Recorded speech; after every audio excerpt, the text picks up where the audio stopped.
നമസ്കാരം, ഒണൈൻഡിയ മലയാളത്തിലേക്ക് സ്വാഗതം. അതിശക്തമായി പാലക്കാട് മഴ തുടരുകയാണ്. നിലവിൽ 6 ഡാമുകളാണ് ജില്ലയിൽ മാത്രമായി തുറന്നുവിട്ടിരിക്കുന്നത്.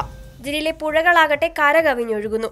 മിക്കയിടങ്ങളിലും വെള്ളം കയറിയതിനാൽ കുടുംബങ്ങളെ മാറ്റിപ്പാർപ്പിച്ചിരിക്കുകയാണ്. 2000-ഓളം പേരെയാണ് 17 ദുരിതാശ്വാസ ക്യാമ്പുകളിലായി എത്തിച്ചിരിക്കുന്നത്. ഇടയ്ക്കെപ്പോഴും മഴയ്ക്കൊരു ശമനം ഉണ്ടായിരുന്നുവെങ്കിലും വീണ്ടും ശക്തി പ്രാപിച്ചാണ് മഴ വീണ്ടും എത്തിയിരിക്കുന്നത്. മലമ്പുഴ, പോത്തുണ്ടി, മംഗലം, മീങ്കര ഡാമുകൾക്ക് പുറമെ ചുള്ളിയാർ, വാളയാർ തുടങ്ങിയ ഡാമുകളുടെ ഷട്ടറുകളും ജലനിരപ്പ് ഉയർന്നതിനാൽ തുറന്നിട്ടുണ്ട്.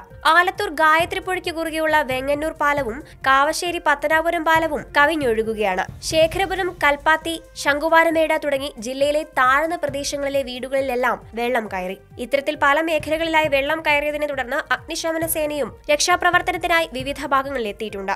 ജില്ലയിലെ സാഹചര്യം കണക്കിലെടുത്ത് അട്ടപ്പാടി, നെല്ലിയാമ്പതി, മംഗലം തുടങ്ങി ഉരുൾപൊട്ടൽ, മണ്ണിടിച്ചിൽ ഭീഷണിയുള്ള മേഖലകളിലെല്ലാം ഗതാഗതത്തിനുൾപ്പെടെ കനത്ത ജാഗ്രതാ നിർദ്ദേശം നൽകിയിട്ടുമുണ്ട്. മംഗലം, അയിലൂർ, ഗായത്രി, മുക്കം, കൽപ്പാത്തി, ഭാരതപ്പുഴ, വാളയാർ പുഴ തീരത്തുള്ളവർക്കും അതീവ ജാഗ്രതാ നിർദ്ദേശവും നൽകിയിട്ടുണ്ട്. News desk, Oneindia Malayalam.